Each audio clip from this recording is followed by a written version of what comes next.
Today's video is part 2 of a 3-part series discussing ram management. Today's video is focusing on preparing rams for sale, where we're up at Hilton O'Cool's farm by kind permission of John Brown and his father Willie to discuss the preparation of rams for sale and how important it is to a successful ram breeding business.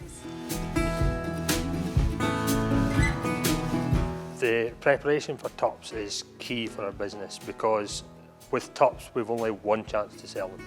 There's a 3-week window and that Tup needs to be at 12 o'clock for that 3 weeks or we don't have another chance. We start preparing for Tups 2 years in advance when we select our rams. We're looking for a ram with a good top, a flesh all the way through, full jigget, correcting his legs, and then finally a sparky and nice head.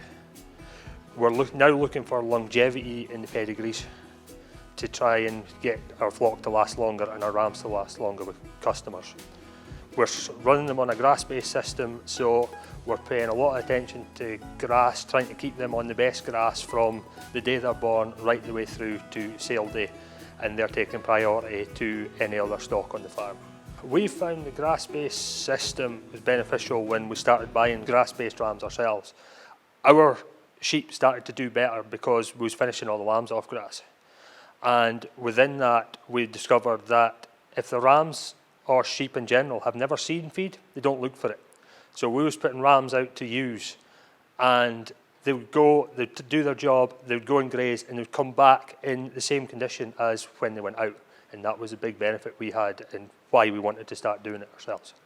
Keeping them on the best of grass all the way through their life. The only time we feed sheep at all is at lambing, because we reckon the key there is getting nutrition right for the ewe and getting the colostrum right into the lambs to give this Tups the best chance for the rest of their life. We're trying to keep them vaccinated, up to date with the vaccinations such as the Heptavac, Bravoxin and the foot vax. As we get closer to sales, we make sure all the sheep is dipped on the farm, including the rams, so we know we're selling a clean product onto our customers.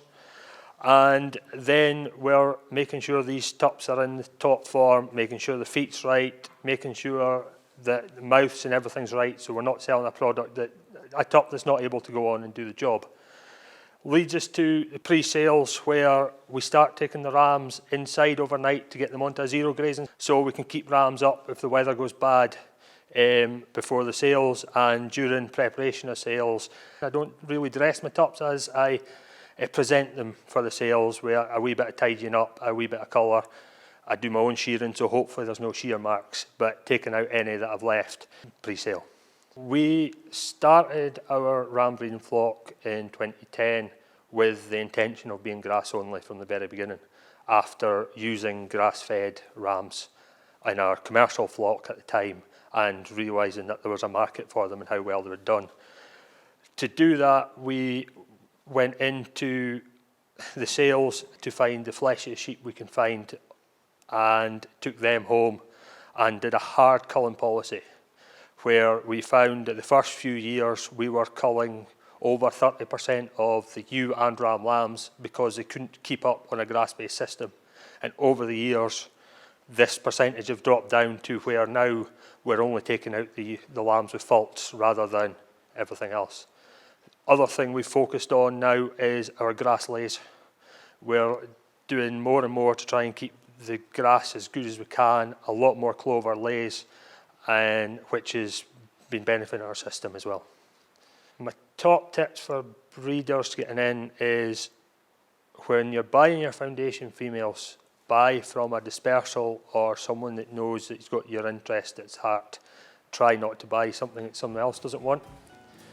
And the other thing, when buying a ram, no matter what you pay for him, if he's not breeding what you want, stop using him, because that females are going to be there for the next 10 years.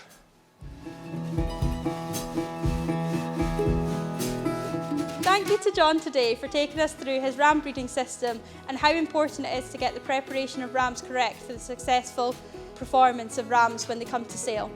Some ram breeding systems may need to supplementary feed in order to get rams just over the line and ensure they're in tip-top condition by the time they reach the sale ring.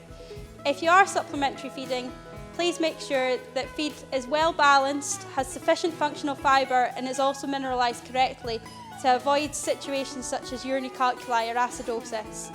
For more information, please refer to the ram management technical note on the FAS website at fas.scot.